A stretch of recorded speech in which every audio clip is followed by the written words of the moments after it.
Hi guys, welcome back to the channel. Today I've got 4 replays in the German Tier 10 Premium Tank Destroyer, the Kanjpz 3 GST Turm. Now if you did like the video, as always, don't forget to like and subscribe down below, as it really does help out the channel. And yes, the Kanjpz 3 GST Turm, or the GST Turm, is what I'm just going to stick with. It's a tank that you can get in the Ultimate Pass for 6,000 gold. I did a full review of this vehicle, and the full review of the vehicle was basically, it's got very good mobility, and pretty decent camo for a TD, but everything else about it sucked. Generally. DPM was absolutely woeful, gun handling absolutely atrocious, armour, troll, but realistically against tier 9s and 10s, and especially against their premium, a pain. You feel like you should be going hull down in this vehicle, and you just get butchered anyway, because they can go through your turret front with premium, and even some of the high-pen standard rounds of tier 10s can go straight through the turret front, and that was pain. And my thing was sort of make the DPM slightly better, make the turret armor way better, and you'll have a pretty decent tank. So they did actually end up buffing it a week later, because yeah, it was just awful, and I think performance-wise, statistically, it was actually doing absolutely dreadfully as well. So it did end up getting buffed. So what did they change on the old GST Turm? Well, on the GST Turm, they buffed the turret rotation speed from 20 degrees a second to 22 degrees a second. The HP went from 1,900 to 2,100. The DPM went from 2.4 to 2.7 nearly, which was a 7.05 second reload with the build that I run.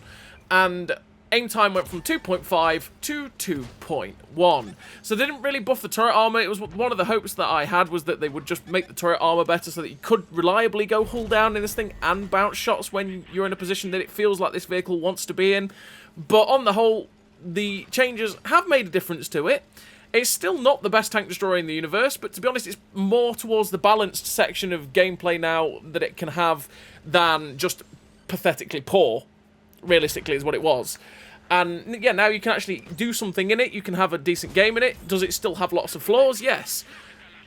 Are they balancing features? Probably. Is one or two things still annoying about it? Yes. Like I say, I think the thing that is irritating for me is this tank is definitely, especially with the way that the armor layout is and stuff like that, it's a brawling TD. They describe it as a brawling TD in their article for it, and it can't really do it that well. And it's realistically a tank you want to kind of stay further back with, because the armor doesn't hold up reliably at all. Anyone that fires 300 plus penetration rounds goes straight through your armor. It's on flat ground. Obviously, if you're on hull down and they're having to shoot up at your turret or up at your lower plate or something like that, you can ricochet shots, and it can be quite handy for that. And like I say, the armor on it is troll. It's not effective, it's troll. It's the type of armor where you go, oh, I should pen that, and then you bounce. But then you fire at it and think, oh, I'll take a shot at it, and you just pen it, and you go, oh, well, okay then, you know. It's one of those. It's a very troll tank to shoot at, but on the whole, as a GST Turm driver, you don't particularly want to rely on it, because like this T10 is stock, and we're against a T10 here who actually penned us a minute ago very easily. He went straight through the lower plate randomly, and that's his stock gun, which means he doesn't even have the best penetration. So it's kind of like, oh, that penned me, you know. That's the way the GST Turm goes with its, well, just with its armor in general. So what do I run in terms of crew and equipment on the GST Turm? Well, I run Born Leader, Rapid Reload, Sixth Sense, Situational Awareness, Trap Mechanics, Steady Aim, Run and Gun, Camouflage Expertise, and Clutch Braking, with the Advanced Loader, the Camo Net, and Optics. Optics to be able to get my view range up to 499 metres of view range that I have, so I can spot for myself. The Camo Net to get me down to that 272 metres of still concealment, which is pretty good for a TD. And then the Advanced Loader to get my DPM up to that 3.4k DPM that I now have with the 7.05 second reload. The Steady Aim and Run and Gun to get my accuracy to the 0.29 that I currently have. And the Run and Gun to knock my accuracy during movement down to 4.36, because it is utterly atrocious on this vehicle, and it's something that you really have to help out if you can. And the Camouflage Expertise again to help with the camo, with the Clutch Braking to make the track traverse better on this vehicle, because it is pretty slow in track. As much as it goes forward at 68 kilometers an hour, and it will hit that 68 kilometers an hour very easily, it doesn't turn very quickly. So you want to help it out as much as possible with the clutch braking if you want. If you feel like, you know what, I'm not really going to play with camo, which is something you really kind of want to do for this vehicle because it doesn't want to be spotted, because like I say, the armor doesn't hold up quite, it's not as reliable on the armor. So you want to help the armor to stay unspotted, help the camo so you stay unspotted so you don't have to rely on the armor. as the Murat just butchers our armor there. But you could just decide, you know what, I'm going to run the traction system instead, which would help your hull rotation even more. You get it up to about 28 degrees a second with the traction system, and then you go even faster, and you would hit that. But you'd be sacrificing the camo, like I say, which is not something that I realistically think you probably want to do in this vehicle. But like I say, you do have that 68 kilometers an hour top speed, which is really, really nice for the GST Turm. It helps you get to some aggressive positions very, very quickly. And then, because you got that 22 horsepower per ton ratio, like I say, you do hit it. 20 kilometers an hour reverse speed is also very, very good for the GST Turm. And to mix that with 499 meters of view range and 272 meters of still concealment means you can get some very aggressive spotting locations pretty quickly, go hull down, spot out with the very good view range you have, and then you can stay unspotted yourself until you fire. And as you saw with that first game, we had a fairly average game there for the GST Turm, and I would say that was a fairly average representation of it. We finished with 3.6k damage, 2.5, well, the second class, sorry, 1211 base XP. Fairly average game for the GST Turm, and I think that just showed the bits and bobs I was talking about with the vehicle, where it's nice to have the camo, you can fire unspotted, you can spot people at good ranges, and then when you end up going in and going, aha, that T10 was stock, I should be able to bounce it. I did end up bouncing 1 or 2 shots off him in the end, because I got up close, but he still just penned us anyway with his 226 penetration, or whatever it is, as on his stock gun. And it was like, oh, alright, okay. And that happens all the time, and that was at stock tier 9. You know, if you're starting to go against tier 10s, you think, right, I can go in, use my DPM, try and shoot people with this and block some shots off the armor. It just does, you can't rely on it. You just can't. And then to add to that, the sniping capacity of this vehicle is okay, but the gun feels so unreliable at times that it's a bit of a pain.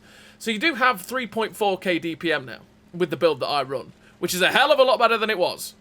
We've got a 7.05 second reload, which is a lot faster for that 400 Alpha. You got 265 pen on the standard AP, with the 310 on the premium heat rounds, with 1200 meters a second shell velocity on that standard AP round, and 1000 meters a second on the premium heat. So bear in mind, if you load heat, you're going to have to give a bit more lead than you will do firing your standard AP round, because your standard AP round, for AP, 1200 meters a second is pretty damn nice, and it will travel pretty easily in that regard. Now, the one thing for this tank that is absolutely atrocious still, and to be honest, I feel like it should be, because it's a TD, and it helps it not to just snap shots, is the accuracy during rotation and movement. It's got 4.36 accuracy during movement with a 1.41 accuracy during rotation, which is utterly tragic. It is awful, and it means that when you are moving and turning the tank, the aim circle blooms out massively, and it becomes huge, which means that you can't snap shots with this vehicle. But I feel like that's something that it should have, because again, it stops it from being a super snappy medium tank in that regard and makes it more of a tank destroyer. When you're stationary and you're in your nice little hull down location or in your bush location, the gun is pretty good. But as soon as you come from full stop or full movement, the gun then becomes very unwieldy and a bit of a pain. And I feel like that's the way that tank destroyers always used to be balanced, and it's the way that they probably still should be balanced, but there's quite a few that have actually really good accuracy during movement and rotation and then have super snappy guns. And then it doesn't really differentiate them from medium tanks. Because the only thing that would then differentiate this from a medium tank is the fact that it doesn't have a fully traversable turret, which would, yeah, it would feel weird. So I feel like that should be bad. But you have a 1.93 second aim time with the build that I run, which means that you do actually aim in pretty quickly. So it's that trade-off of, okay, I do aim in pretty quickly, I just have to put up with the fact that if I come from a full stop, I can't really snap shots on the move like a lot of other people can. And also, I just have to wait for it to aim in to actually hit the shots. So you can see we're getting aimed in pretty quickly, and we got the shot into the E4. That's the way the cookie crumbles with this vehicle. You do have 10 degrees of gun depression. Oof, we get very fortunate that we bounced that E4 there, but that's because he was shooting up at our turret, which meant the sloping on the turret front was actually even better, which is why he bounced. And we're actually in the perfect position against this E4, because he's not on flat ground. He is shooting up at our turret front, which means that the angle on the turret front is actually way better than if we were on flat, and that's why we are bouncing him, because he actually shot the turret front again there instead of the lower plate, and that's why we managed to ricochet that guy. If we were on flat, he would have gone through us really easily, but because of the position we took, it just made our armor better. But yeah, we do have 10 degrees of gun depression, which is what helped us in that situation against the E4, because we could get the gun down very, very easily, and we managed to get quite a few shots into that E4 while he was reloading, and that's where the extra DPM comes in pretty handy as well. It means we can brawl and trade with these people a little bit easier than we used to be able to, because it used to be that the DPM on this vehicle was one of the worst at tier 10s, and it was atrocious, so it did need some love. So that buff has helped it a lot. You do have, like I say, a limited turret traverse, like you're seeing here, which is a 40-degree yaw limit each way, which means your turret only turns 40 degrees to the left and 40 degrees to the right, which can be pain, and it means you really do have to be careful with how close you get into people and where you're going to be brawling against them, because naturally if you get in too close, which is quite easy to do with the 68 kilometers an hour top speed, you don't have very good track traverse. There's the snap. You can't really snap shots on the move there. That's the proof of that. But yeah, you can't traverse very quickly because your track traverse is only 26 degrees a second, which is slow. And because you've got a limited turret traverse, naturally, you're going to struggle to keep up with people if they're too close to you. So you want to still be having that little bit of distance with you. You've got to be very, very careful of that in the GST Turm. And the other thing to note as well with the Canonian Jagdpanzer 3 GST Turm is the fact that, naturally, as you are a tier 10 premium, you do not have any bonuses, as most tier 10 premiums don't. So you won't get any better silver or anything like that for it. So this second game on steps, we've managed to get 4,666 damage with 807 assistance. And we've run a pretty decent game. I'm just slowing down to make sure we aim the shot in, and we shot down that bat chat 15558. You can see when I'm going for shots, generally, I am slowing down or stopping to make sure I get the gun at least a little bit aimed in so that I can hit the shots, because this thing is wholly unreliable at shooting when you're on the move. Completely unreliable. Do not even attempt it that much, because most of the time it will let you down. If it can miss the shot, it will while on the move, unless you are perfectly point blank, which is what we're going for here against this Sturm Tiger. And the mobility of the GST Turm is what was nice there for us, because we managed to just close the distance on that Sturm Tiger, get in, get a shot in before my team did, and the E6 ended up shutting him down. We finished the game with the 2 kills, 5,064 damage, 2.4k blocked as well, which is quite nice because we bounced the E4 3 times. The first class, the Pascucci's, for 1,412 base XP. A decent game there for the GST Turm. And we're on to the third replay, and the third replay we are on this map, which is Overlord. It's right in front of your face, you moron. Come on, bro, get it right. Overlord. And on Overlord, what we're going to do in the GST Turm is we're going to go to the corner at F9, because if we go to F9, we can go hold down there. We can use the pretty decent DPM. I'm not going to call it good, because I still don't think it's that good compared to what a lot is going off now in tier 10, but it's still pretty decent. And we're going to use the ridgelines to, again, limit the amount of potential people to have to shoot us, and we can take it steady and slow over these little ridges to then keep the aim circle as small as possible so that we can just pummel the shots down range. So we've got here on Overlord, there's not really much here at the minute. There's a Hurlenhund, there's a machine, he gives us a free shot into his side, and we managed to bounce him. The Hurlenhund is looking for a shot into us. That Hurlenhund firing standard is not going to pen us, because this is really a decent matchup. There's what, 6 tier 10s, the rest is all tier 8, and the tier 8s are, again, sort of the perfect tanks to go against, because those with less than 260 pen probably will actually struggle to pen you. Which is where your tank then feels like, oh, I feel like I'm really a brawly tank destroyer, right? Because the 250 to 260 are the ones that are probably less than a 50-50 to go through you, which is where you get in against tier 8s and tier 9s. But again, a lot of the tier 10s that you face generally will butcher your armor, and as the CS59, who is stock, just showed you, when you're firing heat with good penetration, which that tank has 290 with the stock gun, he just went straight through the lower plate, no problem whatsoever, because that's 290 pen. So we're up to 2.5k damage, and this IS Desmond 2-2 directly in front of us is stock. You can tell because he's firing quite quickly, and his guns are fairly stubby, so I was like, well, that guy's not penning me. I am sorry, Mr. IS Desmond 2-2. It's not going to go well, my son. And we went over, put a shot in, and he got killed. I did expect to actually overmatch the side of the machine there, and it didn't quite come off. And then he's managed to get away from us, and he's decided, okay, no, I'm not actually going to go after the Canonian Jagdpanzer. We try and get a shot on the move into that machine, which we fluffed because we RBRT'd it, and as we came over the ridgeline, our gun pointed into the floor, and it didn't traverse very quickly, so it basically hit the floor, sad times. But he did get shut down. We see the 50 TP prototype, we get a nice shot snapped in, and something shoots us from the right-hand side. And it's like, okay, there's something on my right. I've got to be careful of that. I'm not quite sure what it was. So instead, we're going to duck down into the ditch on the right-hand side and see if we can go find it, get some shots into it, do something to it. But there's a ball sig on our left, so we're not going to turn down the opportunity to possibly get some free shots into this tier 8 German TD. Wait for him to pull into a position we can shoot him. Shot straight through the back of him, damaging his ammo rack, and you can see I'm just always being mindful, and there it is. It's an Object 780. We instantly go for the heat round because, yeah, we just penned it with 260 odd pen, right? But the AP round, especially at the angle, is less likely to go through him than if we just fired our heat round, which is 310 pen. And because it says 780, 780 does have pretty good armor, so we're just putting the shots in as much as we can. Get a shot straight through the side of the 780 there, which AP round would have done quite nicely against anyway. But I'm not sure what this 780 is actually doing. And I thought he was going to YOLO the light tank. That light tank is a one-shot for him. He should just YOLO him and kill him because he'd actually be safe from me and my other fellas as well. But for some reason, he's just hesitating on the top of that ridge. And thus is letting the light tank survive. And we managed to take pretty much all of his hit points. He finally did YOLO the light tank, shut him down, but it was a bit too late, realistically, for the 780, because all of his hit points are gone.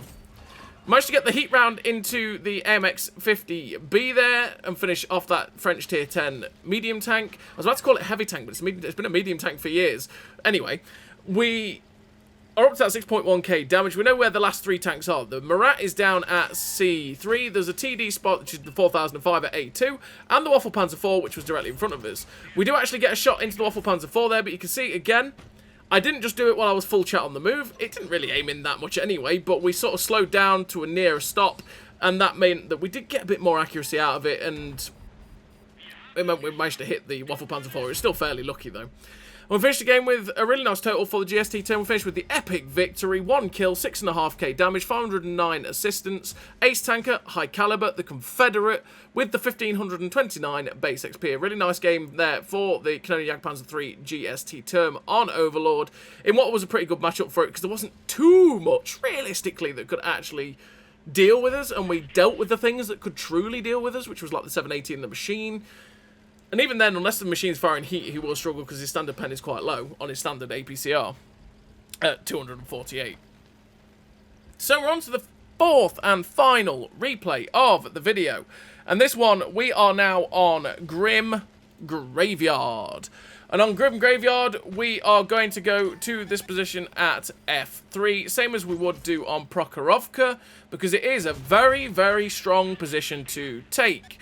And that's because we can poke over here, we can spot people down the 1-2, and we're actually kind of safe from some of the people on the right as well, while we can get some free shots into people. This T114 battalion, I'm not 100% sure what this man's doing, but he's earning himself a one-way ticket back to the garage.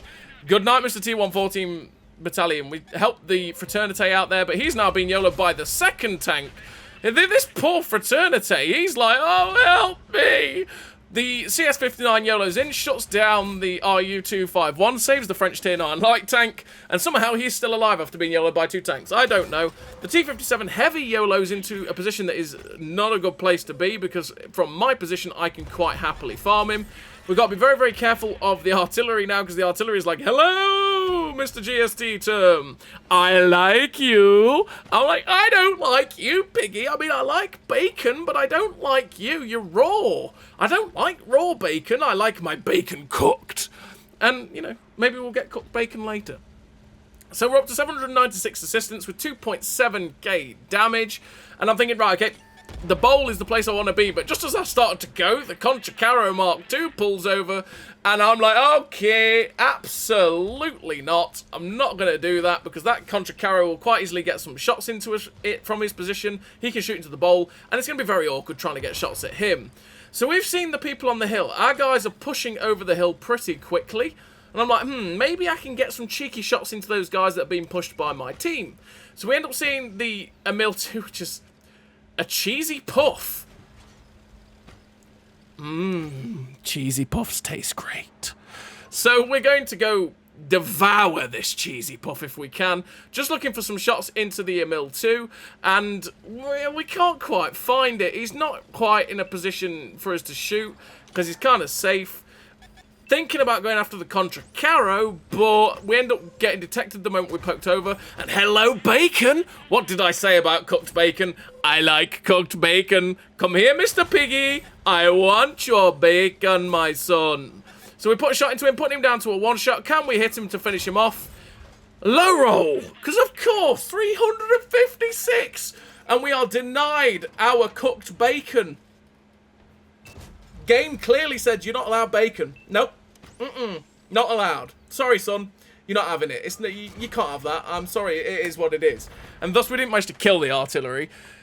Our guys kind of YOLO'd the Contra Carro Mark II, and I was thinking that they would be able to murder that guy, but he's actually got away with some of his hit points and is still alive. And this is where the gun is letting us down a little bit. We're just trying to keep shots flowing into people like the Murat and the people like the VKB that are on that back train track. But sadly, like I said, the gun was just letting us down a little bit. We couldn't quite get the shots in. Now we're going to go put some pressure into the Contra Carro. We had a very slim shot on the rear of that guy, and sadly RNG said no, and we missed. He's actually in the perfect place to stay safe from me, which is either great design choice by him or extremely lucky. Either way. But I feel like I'm pushing my luck if I decide to go after that Contra Carro again, because there was definitely stuff at the back, like A3, that was looking at me, and I think, yeah, you know what, I'm just not going to do that. So we're going to move into a better position to shoot at people like the VKB, who ends up getting shut down by the ST1, and we've got a Leopard PTA over in the corner. So I think, okay, you know what, we're going to go pressure the PTA, because again, I don't want to go after the Contra Carro, because what's just happened to the dude that was next to me, which I think was either the ST1 or the E100, they poked over, got insta-eviscerated, because there's still stuff at the back that can do that to him. So as we're pushing towards the Leopard PTA, it's like, oh no, that's a ST2. Thankfully, artillery tracked the Leopard PTA as well. We got a retrack into him and he got finished off. And now we're going to try and use our pretty okay DPM to put some pressure onto the ST2. The Murat's coming in and I'm like, oh no, we ricochet off the Murat, but he gets tracked behind by the tank from behind us, which was the Wotconsole 4, and sadly the Wotconsole 4 got snapped by the Murat, which means I've not got any backup anymore. But we did get rid of that tier 10 French medium tank with his help. Thank you, Mr. Wotconsole 4, probably would have died without you. And now we can put some pressure into the ST2, who tried to double barrel us with heat. And luckily for me, he basically bounced one, and I don't know if you saw it, but the other one actually hit the dead wreck of the Craft Panther, or the, you know, one of the scenery Craft Panthers. So we got kind of lucky there that one bounced and one hit the scenery. And we ended up managing to put the final shot into his lower plate and finish him off. And finished with the victory. 3 kills, 6,677 damage, 1,896 assistance. The ace tanker, the high caliber, with the 1,649 basic XP. Again, a really nice game for the Kanjpz Jagdpanzer 3 GST Turm, which at this point is probably just balanced. It's just probably a balanced tank now. It's just okay. It's fairly average.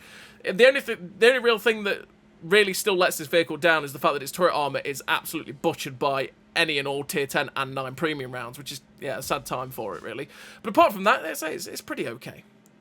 So as always, everybody, thank you very much for watching, and I'll see you next time.